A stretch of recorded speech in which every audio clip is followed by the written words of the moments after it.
picked up by Ingram. Lillard. This is for the win.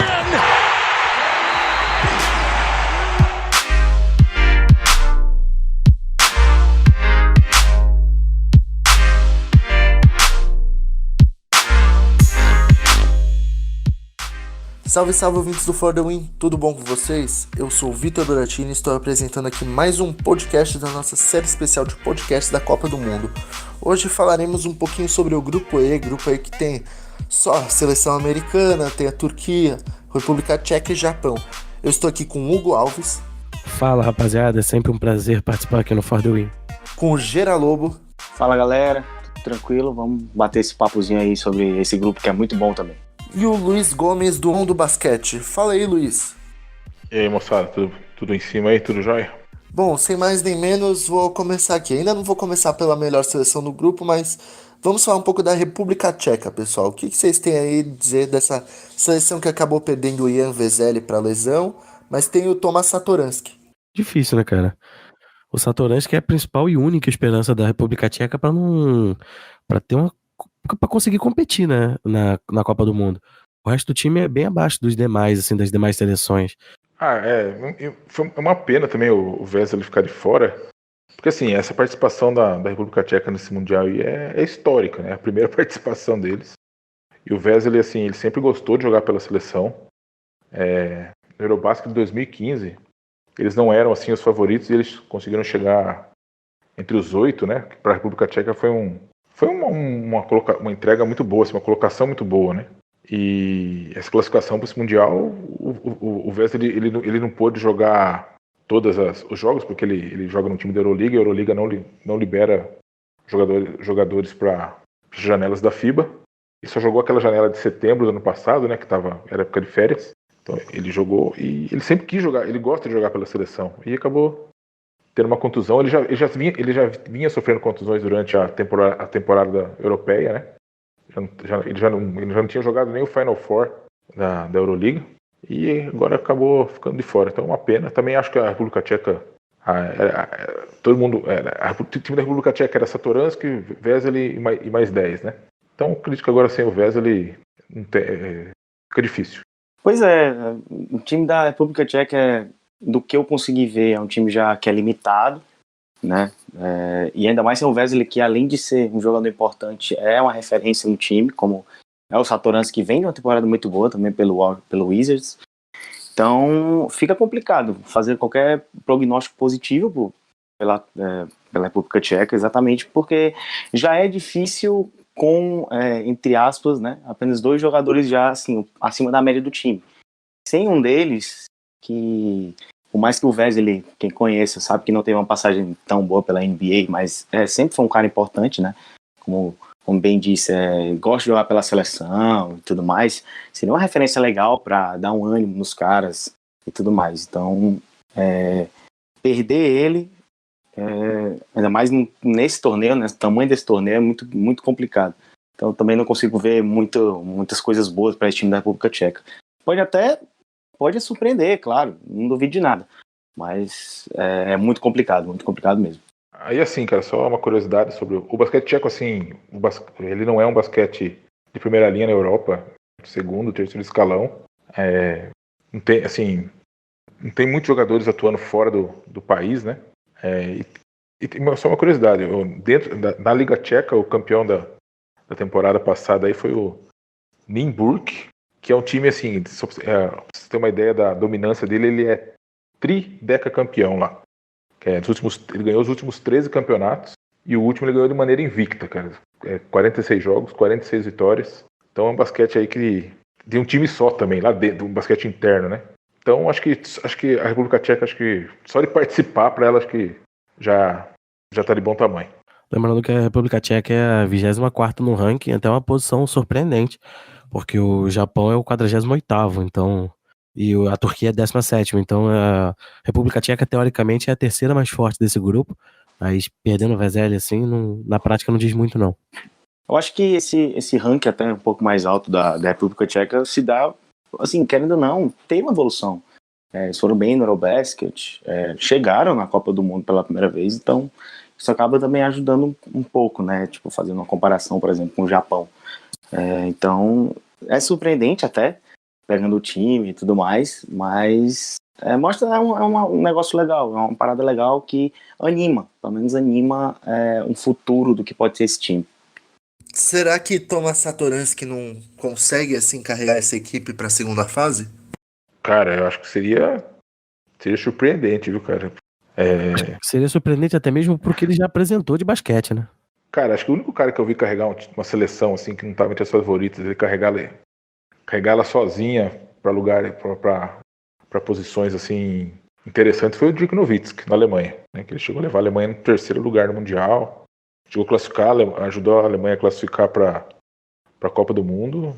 Fora ele, assim, nunca vi nenhum jogador sozinho fazer o que o Dirk fez. E acredito que o Satoransky não tenha o basquete do Dirk Nowitzki, né? Então acredito que não. Difícil, viu? Difícil. Improvável. Não é impossível, mas é improvável. Passando aqui para uma outra seleção, nós temos também nesse grupo a Turquia. Turquia que vai ter um trio assim bem forte com Ilyasova, Korkmaz e Chad Osman, né? É a seleção mais carismática tirando o presidente do país, é a seleção mais carismática da Copa do Mundo. Cara, o problema da Turquia, eu acho que a Turquia ela luta contra um tabu, um pequeno tabu aí, né? Porque assim, o país sempre foi uma seleção que dentro de casa, as melhores colocações, os melhores torneios que eles fizeram foi quando eles jogaram em casa, né? Foi o Eurobasket de 2001, que eles foram vice-campeões, e o Mundial de 2010, que eles sediaram lá também, e eles foram vice, só perderam para os Estados Unidos na final. E geralmente fora de casa, as coisas costumam até que desandar um pouco, né? Então é esse pequeno tabu aí que a Turquia luta contra.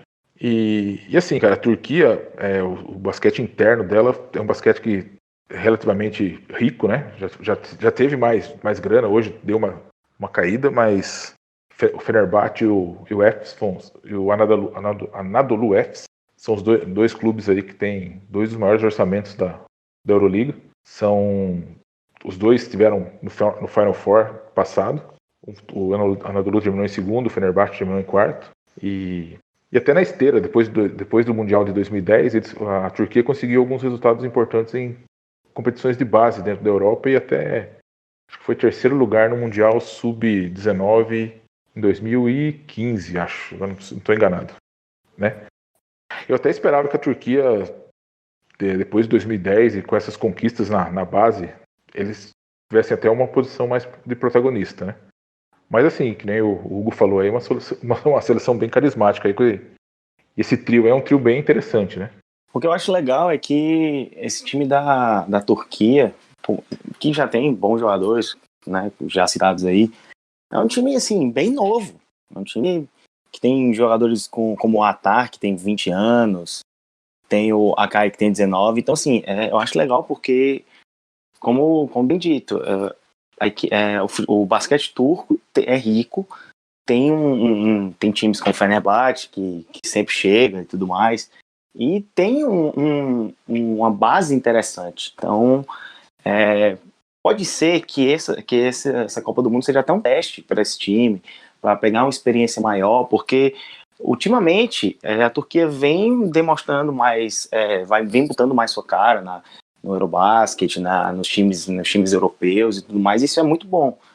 Então eu acho interessante que tem uma base legal, já está levando uma essa garotada já para o Mundial, para pegar experiência.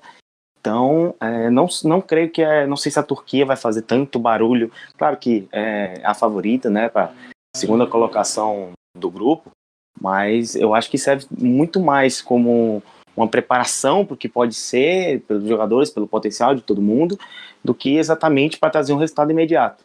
Então vai ser legal observar isso aí, porque o trabalho vem sendo bem feito, né? E tem referências já bem jovens, o próprio Korkmaz, que é um cara que até aparece bem na NBA, o Osman, que é muito bom jogador, que finalmente está dando suas caras agora no Cavs, o Ilyasova para dar aquela experiência, para trazer esse time. O Ilyasova sempre foi um cara bem regular na NBA, então vai ser legal ver como esse time vai se comportar nesse torneio, e é o favorito mesmo para a segunda colocação. Não vejo nem República Tcheca nem Japão amedrontando a Turquia nisso aí.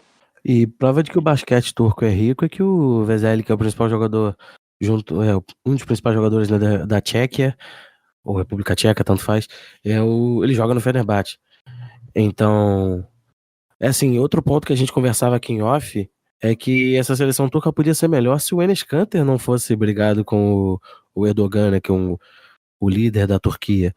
Então, assim, a Turquia poderia ter uma seleção ainda melhor do que tem, mas mesmo assim tem ótimos nomes. O Cedi Osman é um ótimo jogador, tem um potencial de ser um two-way assim, bom, que ele defende bem. Tem algum problema na armação, ele não é um playmaker tão completo, mas depois de uma temporada, algumas temporadas com o Kyle Korver, desenvolveu um bom chute de três, e é um jogador que também sabe partir para dentro. Teremos aí boas atuações do Ilyasova, é o que a gente espera, né? Que é um jogador que eu acho ele irregular, mas o Gira, na opinião dele, acha ele mais regular. E por fim, o Korkmaz é um jogador que, do trio, eu acredito que seja o jogador que mais tenha o potencial de aparecer com alguma coisa nova, porque é o que a gente menos espera. O Ilyasova, eu tenho uma visão bem formada dele já, e o Cedi Osman eu espero ele sendo o líder dessa equipe. Então o Korkmaz eu quero ver o que ele vai aprontar aí. Tem o americano naturalizado também, o Bob Dixon, né? Acho que na seleção da Turquia ele joga com outro nome, agora eu não lembro qual que é o outro nome. Ele tem um nome muçulmano, mas ele é bom jogador também. Um nome muçulmano, exatamente. Isso, ele é bem. É um pontuador, né? Ele é um armador, né? O point guard, mas assim, um cara que mais define do que arma. Um armador bem ofensivo.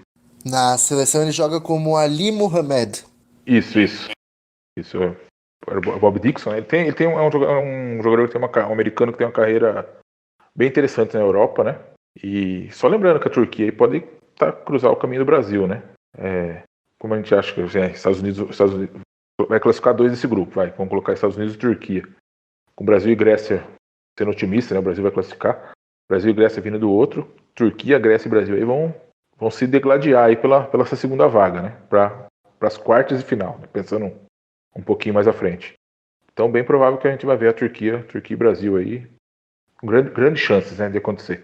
E a Turquia, né, que até o momento de gravação desse podcast fez 4 amistosos antes do Mundial e ganhou os 4, incluindo o amistoso contra a seleção francesa. Então acho que a gente pode chegar à conclusão que os caras estão vindo bem fortes, né? Sem dúvida, cara. A seleção turca é uma seleção em potencial aí. Eles vão dar trabalho, sem sombra de dúvida. Principalmente nesse grupo aí, pra mim é difícil, né? Surpreender os Estados Unidos é sempre difícil, mas se a seleção americana vai ter um jogo um pouco mais complicado, vai ser contra a Turquia. E se o Enes Kanter tivesse, vocês acham que eles teriam chance de bater os americanos? Cara, eu acho que não. Acho que ainda não.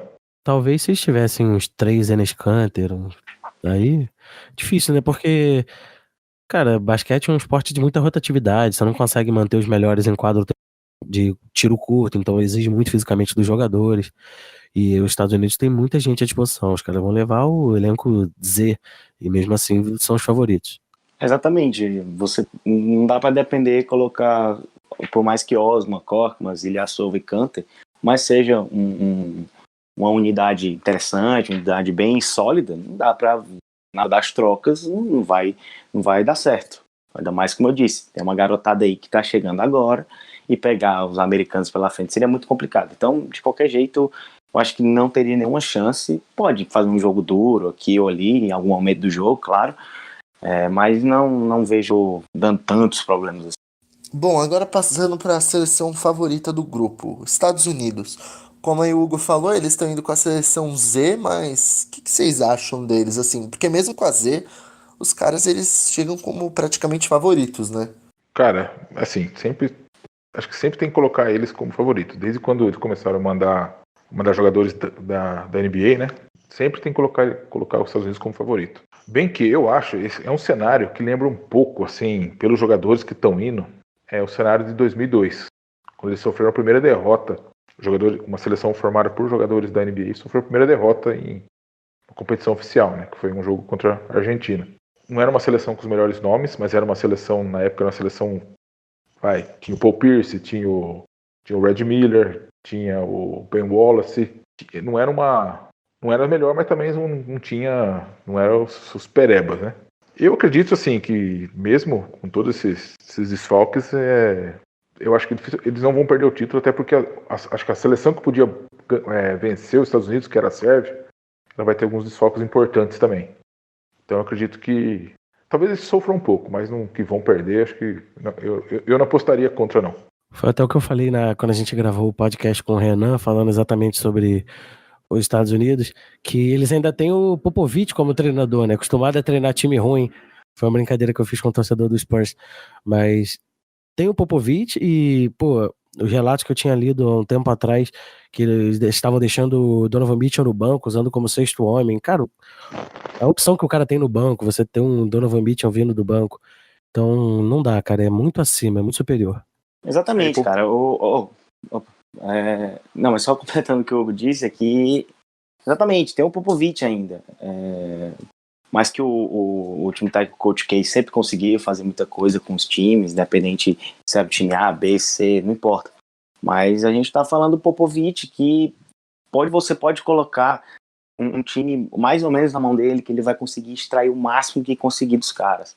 E o que até me deixa um pouco animado com esse time dos Estados Unidos, por mais que seja o Z, não importa, é que tem uma galera muito jovem, tem uma galera que gosta, que quer jogar pela seleção, e isso é muito bacana de ver, porque você vê que poucos jogadores, poucas estrelas querem jogar pela seleção, então, entre os americanos, claro.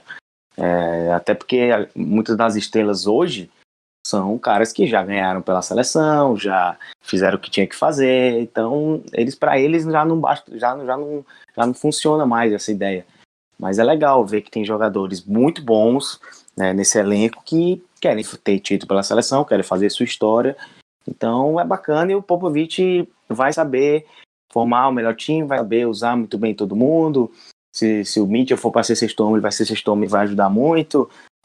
Então é muito legal. Acho que é um time que você não consegue, que nunca dá para deixar, nunca dá para menosprezar, no caso, nunca dá para tirar o favoritismo. Os caras são favoritos sempre, vão ser, eu não vou dizer sempre, né, porque eu não sei o que pode acontecer, mas é muito difícil você não colocar o favoritismo nos caras, mesmo sendo um bando de moleque. Então vai ser muito legal ver esse time também, como é que ele vai funcionar. Bota a Sérvia completinha aí que tem jogo, hein? Justo. Acho que a Sérvia seria a única, acho que poderia ganhar completa, né? Completo. E qual seria o elenco que vocês escalariam titular dessa seleção dos Estados Unidos? Porque os caras têm muitas opções, assim, muito diferentes. Na posição de armador eles têm Kemba Walker, Derrick White. Aí eles também têm jogadores como Marcus Smart e Donovan Mitchell na ala armador. De small forward eles têm Jason Tatum, Chris Middleton, power forward. Tem também o PJ Tucker, tem o próprio Kyle Kuzma. A gente até esqueci aqui do Harrison Barnes. Quais jogadores vocês utilizariam no quinteto inicial? Cara, eu ia de Kemba, Donovan Mitchell. Pivô quem tá? Tá o Brook Lopes, quem mais? Ou tem o Mason Plumlee também. Pô, mas tem o Miles Turner também. Vai, Walker, Mitchell, Tatum, Middleton, jogar 4 abertos assim, e o Brook Lopes. Qual que é isso aí? Acho que esse é o gabarito, hein? Pô, é difícil. É porque tem muito jogador bom, né, bicho? Assim, eu gosto de time mais defensivo.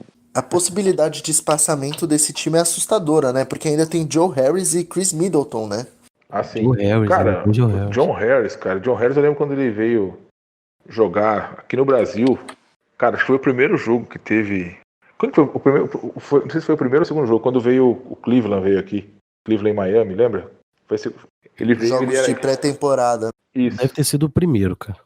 É o primeiro, não lembro agora de cabeça, mas ele veio, ele era do Cleveland, cara, mas ele era daquele, sabe, que jogou na pré-temporada, né, e depois na temporada inteira ele ficou afundado no banco, né. Eu achava que esse cara nem ia virar jogador de NBA, só que ele ficava com rotação direta. O Kenny Atkinson deu um jeito dele lá no Nets, cara. Ele é um bom arremessador, acho que assim, no basquete FIBA aí, principalmente a maioria dos times que jogam marcando zona contra os Estados Unidos, ele é um cara interessante, assim, pra meter bola, viu? Ele é um cara que não ficava na rotação nos Cavs, foi pro Canton Chargers, né, que é o time da D-League, e se reinventou nos Nets, cara, até é surpreendente mesmo. Bom, mudar aqui pro último time do grupo, que é o Japão, né? Japão que a gente estava conversando aqui em off. É a seleção do Rui Hashimura, né? O jovem aí mais meio inexperiente, né? Que vem de Gonzaga, tá entrando agora na NBA no Washington Wizards. Jogou recentemente um amistoso pela seleção japonesa contra a Nova Zelândia. Fez 35 pontos, incríveis 13 de 17 de field goal. É um cara assim com muito recurso ofensivo, mas defensivamente deixa a desejar. Vocês acham que o Rui Hashimura pode levar o Japão pelo menos a uma vitória, nem que seja contra a República Tcheca? Acho que pode sim. Quando a República Tcheca, acho que até pode. Porque assim, o Japão nas eliminatórias eles conseguiram ganhar da Austrália, né? Tá certo que a Austrália não estava completa, né? Não estava com os jogadores da NBA e até com alguns jogadores que atuam na Europa. Mas estava com um time lá da Liga Australiana que não é um time assim totalmente inocente, né? E o Japão conseguiu ganhar da Austrália, né? Foi um marco aí. O técnico do Japão é um cara muito bom, é o Julio Lamas, né? É um cara assim que participou na construção daquele time campeão olímpico da Argentina. Ele que começou lá, o começo de tudo foi com o Julio Lamas, né? Ele foi um dos que estavam bem envolvidos, excelente técnico e assim, o Japão ele visa construir um time pro ano que vem, né? Que eles vão sediar a Olimpíada, talvez tentar uma participação digna, né? Já que assim, uma seleção que não tem tradição nenhuma no basquete, né? Até na Ásia, lá, a Ásia é dominada por China, o Irã agora recentemente também teve uma nova força, a Coreia também sempre teve um time melhor, o Japão sempre foi secundário na Ásia. E assim, acho que só de conseguir chegar no Mundial já foi um grande feito. E agora acho que o objetivo do Japão talvez seja esse, né? Tentar ganhar um jogo da República Tcheca e depois, quem sabe, né? Assim, uma coisa importante que a gente tem que lembrar que esse Mundial é um Mundial barra pré-olímpico junto, né? Vai classificar 7 seleções para as Olimpíadas. E o Japão é difícil, né? Mas, de repente, mesmo que ele for eliminado na primeira fase, como eu não vejo nenhuma seleção asiática assim forte, talvez ele tenha a chance de, mesmo eliminado, na repescagem ali, tentar abocanhar a vaga olímpica. E você, Gero, o que você tem a dizer sobre a seleção do Japão? Cara, é porque falar dessa seleção do Japão realmente é meio complicado, porque, como eu disse, não tem tradição. Nunca deu muita atenção, nunca teve um time que, se você olha que tem um cara bom aqui, outro ali. O Hashimura é uma exceção, né? Também tem o Yuta Watanabe, né? Que tem um contrato até de two-way com o Grizzlies, se não me engano. Que é um cara que, querendo ou não, pode dar um suporte pro Hashimura. É legal de ver esses caras na seleção assim, porque você pega um cara desse, coloca na NBA pra jogar Summer League, jogar na D-League, ele parece meio, como eu posso dizer, meio incomodado, tímido. E esses caras na seleção eu gosto de ver porque eles se soltam mais, eles têm uma vontade maior, não sei o que é. Então é legal observar esses caras, principalmente os da NBA, que não tem muito nome, né, na liga, jogando pela seleção e mostrando seu valor, entendeu? Então não consigo ver muita coisa no time do Japão. Quem sabe pode arrancar uma vitória para cima da República Tcheca, algo do tipo, porque seria grande coisa, como está a preparação aí para Tóquio. Então seria legal, pelo menos algo honroso, tomando um vareio dos Estados Unidos, talvez. Vai ser legal, vamos ver como é que... É um time curioso, não vi muito do Japão, admito. Vi o que o Hashimura fez e tudo mais, mas não chamou muita atenção o time no contexto geral. Então, acho que é uma equipe que vai sofrer bastante e vai torcer, né? Vai torcer para não tomar tanta porrada nesse grupo. Exatamente, cara. Eu penso dessa forma como Gira, desculpa, Luiz. Vai ser muito Hashimura, assim. O que esse cara tiver jogando na Copa vai ser o resultado direto do Japão.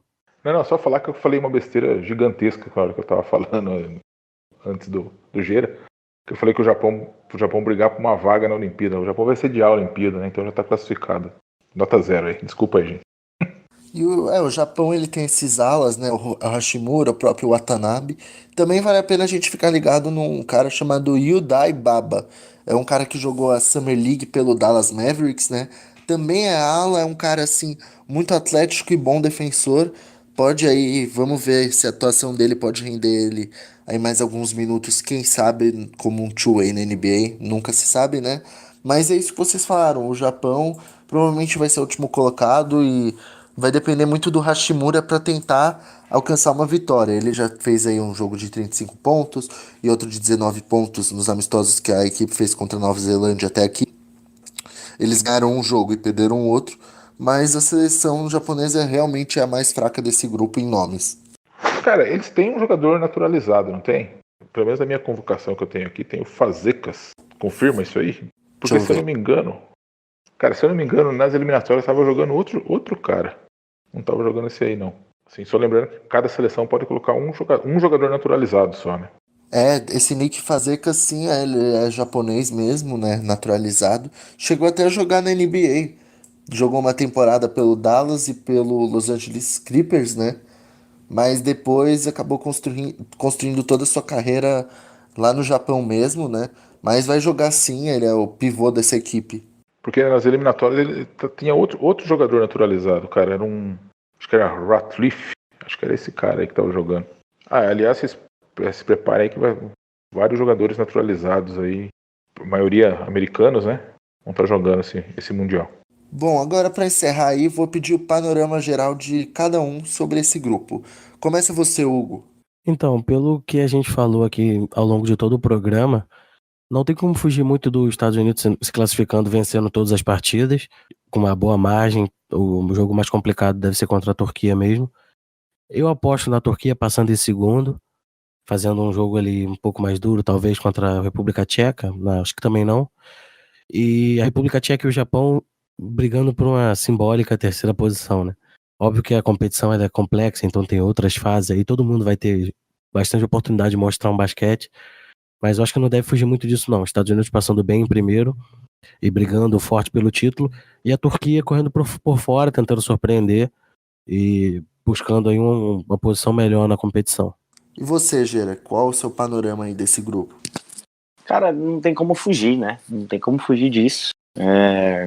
Os Estados Unidos, primeiro, tranquilo, sem nenhum problema, nenhum mínimo problema. Turquia em segundo, mas é aquilo que eu disse, a Turquia tem um projeto pela idade dos jogadores a longo prazo, né?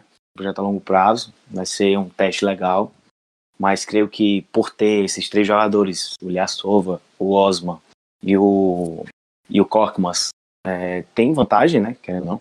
Então não consigo ver também muito susto para esse time da Turquia. Quem sabe tem um jogo difícil aqui contra a República Tcheca ou Japão, mas não vejo algo que seja tão complicado assim de ganhar. E realmente acho que a República Tcheca ainda tem um pouquinho de vantagem para ficar em terceiro e o Japão fechando, né? Acho que a República Tcheca tem um time, uma base mais formada ainda, por mais que não seja um grande time, mas tem uma base formada, uma base que dá jogo, pelo menos. Eu não vejo o Japão com muita força nisso aí, então fico nisso mesmo, os Estados Unidos, Turquia, República Tcheca e Japão. E por fim você, Luiz, seu panorama geral aí. Cara, eu sigo os relatores aí, cara. Estados Unidos em primeiro, acho que tranquilo. Turquia em segundo, também tranquilo. E, cara, eu vou dar uma moral aí. Japão em terceiro, República Tcheca em quarto, velho. Já não... Que nem o Hugo falou, o terceiro lugar é simbólico do Japão aí, pelo projeto aí. Bom, é isso aí, amigos do For The Win. Hoje fizemos aí essa análise do grupo E da Copa do Mundo de Basquete. Esperamos que vocês ouçam nossos outros podcasts, um para cada grupo aí, analisando cada seleção. E é isso por hoje. Eu sou o Vitor Bratini, estive aqui com Hugo Alves. Valeu, Buras, valeu, Luiz, valeu, Gera. Sempre um prazer participar no For The Win. Grande abraço. Estive com Gera Lobo. Sempre muito bom aqui bater esse papo. Obrigadão, Buras, Hugo, Luiz, sempre essa fera aí que veio ajudar a gente aqui. Sempre muito bom, né, cara? Falar e vamos acompanhar, vamos ver aí que tem muita coisa por vir ainda. Um abraço, moçada. E com o ilustre Luiz Gomes do Mundo Basquete. Sigam eles lá. Obrigado pelo convite aí e até a próxima, pessoal. Obrigado, valeu. Valeu, pessoal. Até a próxima.